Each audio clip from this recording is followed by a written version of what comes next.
Welcome to the Nursing Post podcast, all nursing all the time with Ashley Moore and Rosa Horsley. With the holidays, we decided to do an episode on medical miracles. Our goal is to always inform and to start conversation. Hearing things like girl's brain tumor vanishes or the church that cured cancer are some of the headlines that we read about with medical miracles. Today, we're going to talk about medical miracles, what they actually are, and some stories that we felt were interesting and uplifting to have this episode be a very feel-good kind of episode. For the holidays. Yes, absolutely. Merry Christmas. Or Kwanzaa or Hanukkah. Yes. Yes. So happy just or merry, whatever you are. So when I started down my rabbit hole, as we always do, I thought, wow, this is actually going to be pretty interesting because there's so much controversy about it religiously and scientifically. So I was like, Yes. Where do I start, right? Right. Well, I didn't realize that there was so much science put into medical miracles. Exactly. So that's also something that I learned when doing this. So I was like, let me start from the very beginning, right? Right. So that's what we're going to do. What is a miracle? According to dictionary.com, it's an effect or extraordinary event in the physical world that suppresses all known human or natural powers as is ascribed to a supernatural cause. The other definition is such an effect or event manifesting or considered as a work of God. It's also considered a wonder or marvel. And the last definition from dictionary.com says it's a wonderful or surpassing example of some quality, meaning a miracle of modern acoustics or a miracle play. Then I got to thinking, well, that's the definition in the dictionary, but we're nurses. So what does science kind of say about that? Right. And then I thought, well, miracles are mainly, when you think about a miracle, you think religion, right? Right. And most people that say something was a miracle, they attribute it to some kind of bigger, higher power. Right. Whatever that higher power is for you. Mm-hmm. Well, what does the church define as a miracle? So they actually have a process. And I found that most of the stuff that I read about religion and medical miracles, it was a lot based on Catholicism.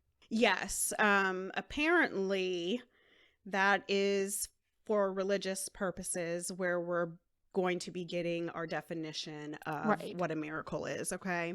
Like we know what the dictionary says. We're going to go over what the Catholic Roman Church says. Right. And then we'll go over what science says. Correct.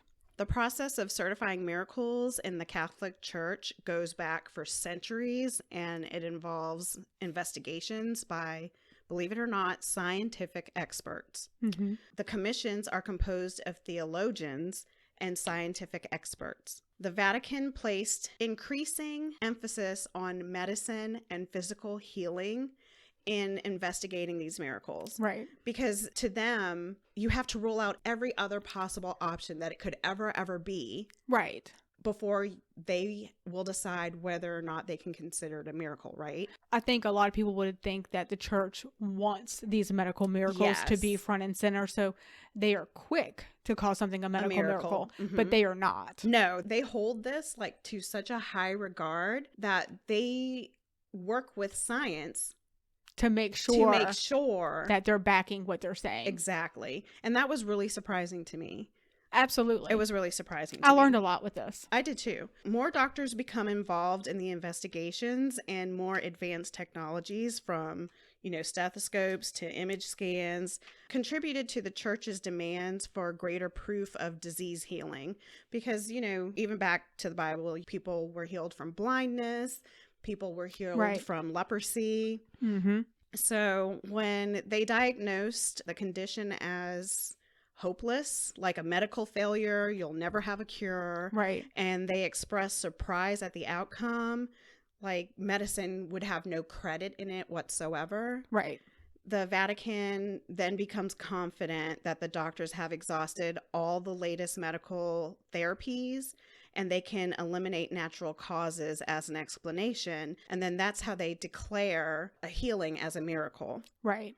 So 99.9% of these medical miracles are spontaneous, instantaneous, and they are of complete healing. Doctors have to say, we don't have any natural explanation as to why this happened, why this person is completely 100% cured.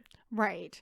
And when they say that this has happened, there's a couple of things that have to be confirmed. If the healed person prayed solely to one person, so whether that be to your God, John Paul II, Saint Mary, Christopher, Jesus, Buddha, right, whatever. So that they pray solely to one person during their illness. And what that does is it kind of confirms and prevents a mix-up when determining which person of that higher power interceded on their behalf. And science has explained more and more over the years that many things would have been considered medical miracles are no longer seen that way now.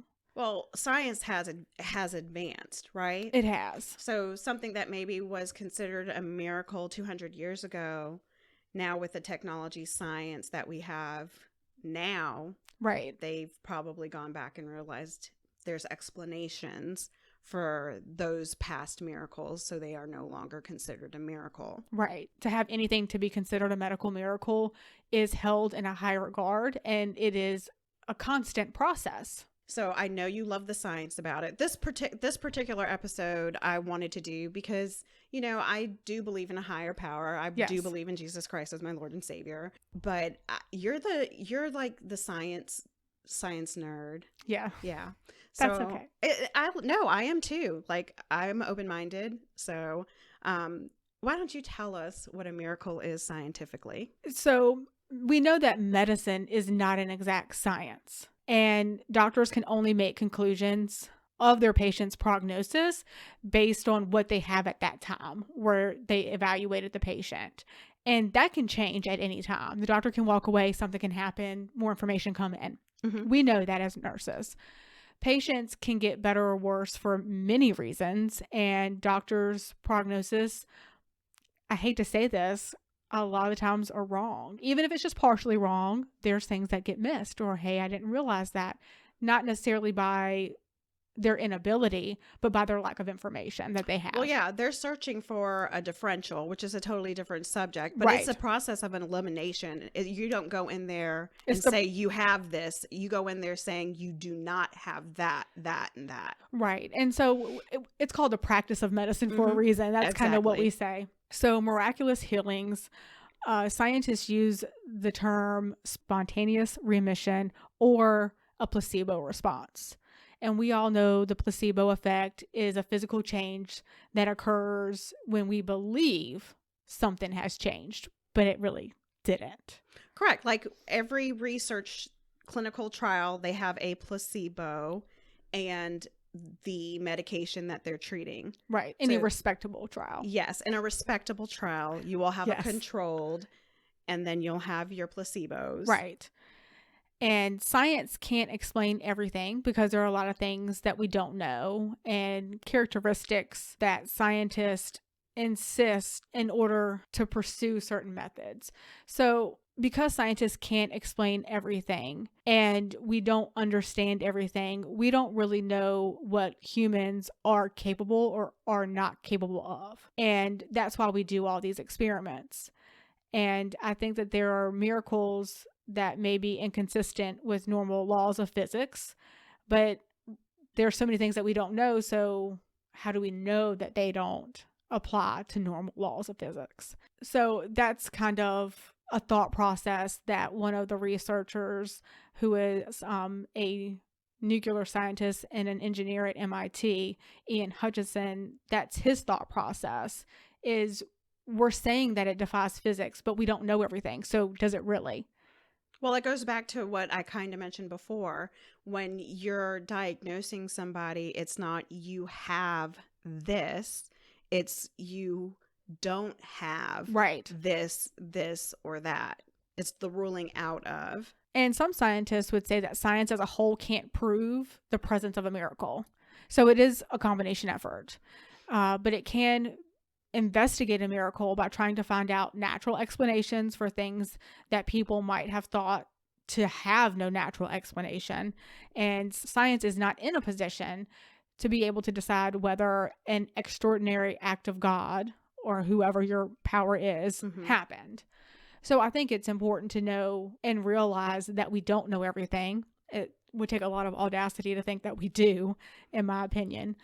And just realize that something that, of course, 200 years ago that we would have thought to be a miracle, now we're just like, well, all they did different was wash their hands. Absolutely. Yeah. So there's a lot that we learn, and in another 200 years, somebody will be looking back at what we're doing today going, oh my gosh, I can't believe they did it that way. That wasn't a miracle. That was this. You know what I mean? Yeah, I totally get that. So, according to Jeffrey Rediger, who's an instructor in psychiatry at Harvard Medical School, he's also a medical doctor. He earned his master's in divinity from Princeton Theological Seminary. So he's a scientist. And he's, a religious person. Correct. He has these principles of mind and spirits that exist that we have not even begun to scientifically map. Which is, it's kind of hard to really map something you can't study. Right. Religion is kind of one of those things, right? So he believes that miracles only contradict what we know of nature at this point in time, which you were alluding to earlier. Right. So modern physics is way ahead of traditional science, and its implications have not been fully incorporated into its perspectives and methods yet. So he believes that miracles actually are consistent with mental and spiritual laws that we're only beginning to start to understand and study. And this is the only way to understand the similarities among all those with remarkable recoveries to whom people are interviewing. And medical evidence suggests that body changes to match your inner experience. And as nurses, we've read about this in our nursing books, how important religion and just the positive mindset is to have, to help you heal. Right. There is some science behind it. Well, that's the reason that every hospital has chaplains and different people that are there to help with the religious side of healing. To think that whether you're religious or not, to think that other people's religion doesn't affect their healing is ignorant. I agree with you 100%. Everybody's faith, hope, or optimism, plays an important part in every aspect of your life. It definitely plays an important part of your attitude, your stress, your emotion, and your behavior. Right. So, of course, if you have faith and hope and you're optimistic, I don't see how that could not help you in the healing process. Right. It can't hurt it No. at all, right? So I think it's about perception. Absolutely. And belief in the honesty and accuracy of the players and the people involved in experiencing and verifying the healing events. One person's miracle may not be what the next person would perceive it as to be a miracle, right? Well, there's so many people that are like, one day I prayed that I could quit smoking, and since that day I've had no craving and haven't picked up another cigarette, and they feel that that's a miracle to them, that they had that divine intervention. And who am I to say that they didn't? Isn't Correct. I'm totally on board. So religion and medicine have never actually been on opposite sides. Religion sits more comfortably with medical science than against it, because it's been shown time and time again that it does help with the healing. Right. So what we did is we pulled 2 stories that we found in medical journals. Okay. Because, we do like to base things on science. And we found 2 stories that we're going to share. Yes. Okay. So the first case is gastroparesis healing. And it was of a 16-year-old child that was relieved after proximal intercessory prayer. Now, we're not going to go into the whole religious portion of it. Right. We're going to stick to the science of it. But when they say proximal intercessory prayer, they are saying that somebody has prayed Right. with the patient or the person that's receiving the miracle. Mm-hmm. Sometimes that can mean the laying of hands, like holding somebody's hands, holding Right. the site that, that may need the healing. Right. And it can be more than one person praying for this individual at that time. Correct. Okay. So the patient had a relatively severe case of gastroparesis with refractory vomiting, abdominal pain, and he was completely dependent on a J-tube feeding. Physicians used every appropriate medical treatment for GERD and gastroparesis, including medications and surgeries. But even with those interventions, the patient still could not tolerate oral feedings, and he still had to receive all his nutrition through the J-tube. He lived with this condition for 16 years, unable to ingest any form of solid food, liquid food, or even water. There were multiple complications requiring antibiotics and surgical drainage for infections around his J and G tubes. The recovery following his prayer, which, we go back to, is the proximal intercessional prayer. In science, they refer to that as PIP. So after his PIP experience, it was remarkable. They found no precedents after this PIP experience to say that his symptoms resolved after 16 years. So this child, for 16 years of his life, was on a feeding tube, could not ingest anything at all, had this PIP experience, was miraculously healed because even science couldn't figure it out. They studied the case, they studied all the other cases like it, Right. and could not find any reason scientifically or naturally as to how, after this prayer event happened, that this patient was suddenly cured. Right. And this is a problem that he had from infancy. Mm-hmm. So, like, his entire life. And he was healthy. He's been suffering this from all his life, from infancy. He maintained, an active, healthy lifestyle. His weight was in the 75th percentile. His height was between the 25th and 50th.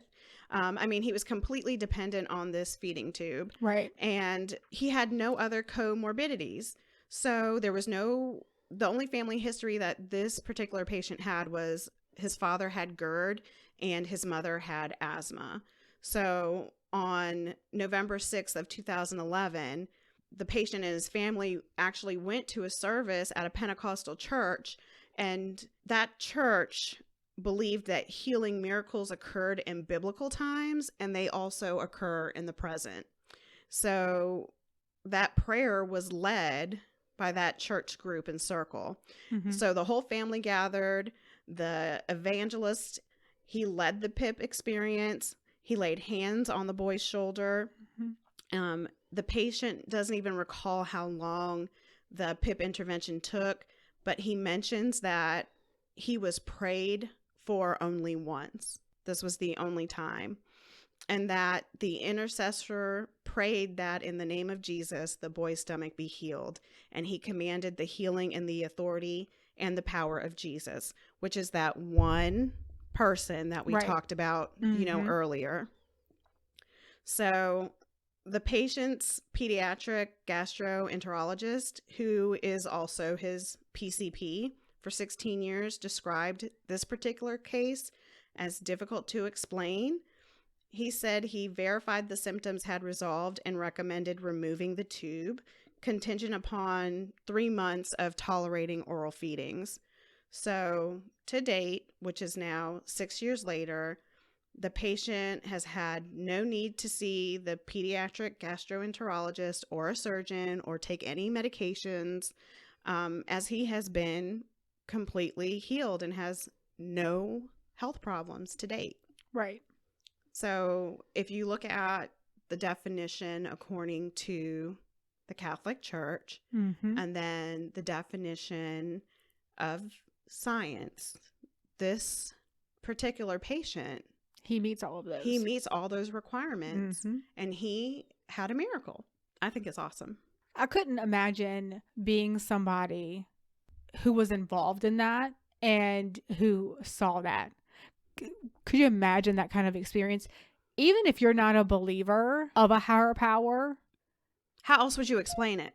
yeah, that's where I'm just like, how How do you put it into crazy words? would that be? Yeah, people are going to think something ain't right with her. Like if I went out and told that story to anybody else, they'd be like, she's not playing with a full deck. Oh, absolutely. I mean, I would be that same person being like, okay, sure, that happened, Okay. and a little then, skeptical, yeah. you start looking for research of, oh, they started this medicine, had the surgery, and then things resolved, and they think it was from this. I mean, because we are skeptical, I think, as a society, Absolutely. that this occurs. So another story is a report of an instantaneous resolution of juvenile macular degeneration, blindness after PIP as well. The patient was blind for 13 years because of a condition that appeared to be severe from Stargardt's disease. Following a PIP event, her vision was spontaneously restored and remains intact to date 47 years later. Symptoms resolved in the context of PIP with a notable aspect: theological acceptance of a healing prayer with a specific belief recognized through the authority of Jesus, and that belief held by the intercessor, consistent with other studies. So we had that person again that was praying for a specific person. The PIP experience may have been associated with a response in the autonomic nervous system of the patient. However, research on the potential for PIP to affect that nervous system and or reverse of vision loss associated with juvenile macular degeneration is limited. So what they're thinking is that this experience altered her autonomic nervous system. That's what they were thinking. Yes. And of course, there's not a lot of research on this. That. So it's kind of crazy to put that into, could you imagine being the person that's 13 years, or a person that's been blind for 13 years, going to have one of these PIP interventions, sessions, experiment, whatever you want to call it, and then being able to walk out of there, being able to see. That's crazy. That's a heck of a coincidence. I'm just saying. If it's not a miracle. Exactly. Yeah. I mean, could you imagine that kind of... And with this particular patient, I mean, there was a sudden onset. There was no trauma. Right. There was no infection. Nope. Or any occurrence or incident that happened to cause her blindness. Nope. It was progressive. Literally like 3 months. It happened all in 3 months. It was medically documented everywhere. She even had a twin sister who was not affected by this disorder. Right. And then we have a PIP experience. And at that point, she is essentially cured. The prognosis and outcomes were documented, and there's been no relapse documented at the note of her last medical exam. Which was recent, actually. Yes. 2017. 47 years of her eyesight being now intact. I mean, at this point, she's just going to have, age-related conditions that are going to, of course, going to affect her eyes, as I think most of us will have as we age, unless you're that very, very lucky few. Yeah. That's amazing.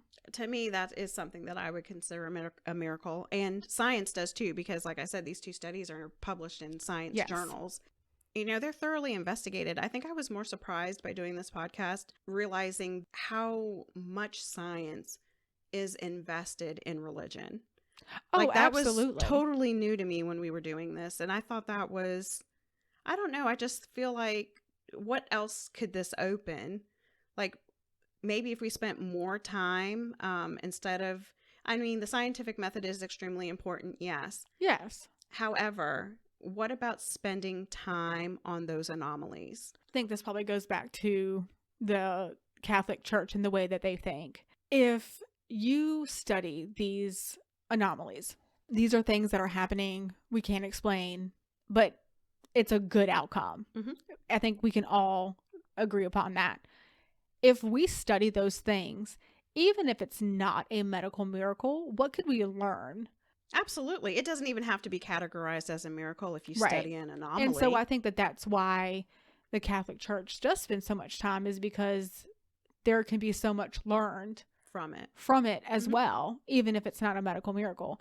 And I mean, these are just two that went through the entire process of being deemed a medical miracle. Mm-hmm. But I read many articles of just individual people that were diagnosed with cancer and, had made a commitment to restore church, this guy. And despite being told that he had 6 months to live, that there was nothing they could do, that he was pretty much on palliative chemo, he goes and finds the strength every day to go work at this church to restore it. And, made very small, today I'm painting, today I'm fixing this.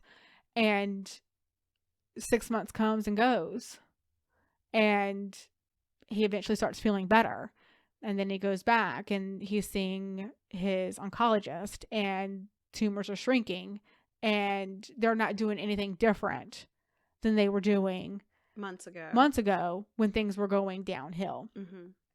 So do you say, oh, well, it just took chemo longer to kick in for him than it does everybody else? Would it have been a different situation had he sat at home and said, I got 6 months to live, and somebody put him on hospice and they started, comfort care, and he didn't do anything? But instead, he went every day and worked on this church, and it gave him purpose, maybe. Right. And he was just like, I said, I'm going to do this, and I'm going to do this. Now he has no cancer. It's gone. It's amazing. And so there's nobody that's going out to his home and interviewing him and taking full medical backgrounds and things like that. But that's kind of amazing. It's his miracle. Even if science hasn't called it a medical miracle, it's still something that needs to be, in my opinion, looked at as a miracle. Absolutely. Because to him, he was told one thing, it didn't happen, and his doctor couldn't explain why. I think sometimes the idea of what we have as a miracle is from that we're told in church and by reading the Bible. Right. By Jesus's touch or the hem of his garment, people were healed. And I think when people think of miracles today, that's what they're expecting to see. Right. But me believing in, Jesus as a higher power, miracles, I think they happen every day. Yeah. And not all of them are meant to be published. You know what I mean? No, it's for that person to know and for them to flourish because of it. Absolutely. So many scientists and physicians believe that miracles do not exist and they cannot be proven to exist, as all science is verified via the scientific method, which is the ability to replicate the same outcome every single time. After researching for this episode, I think we realized that science is needed and used to verify the validity of miracles. You can't have one without using the other. No. And science is used to declare miracles. As always, we will link our references to our website, thenursingpostpodcast.com. Please join the conversation and leave your comments and or suggestions there too. Be sure to subscribe to our podcast, and you can listen to us on any of your favorite platforms. Thank you for listening to The Nursing Post.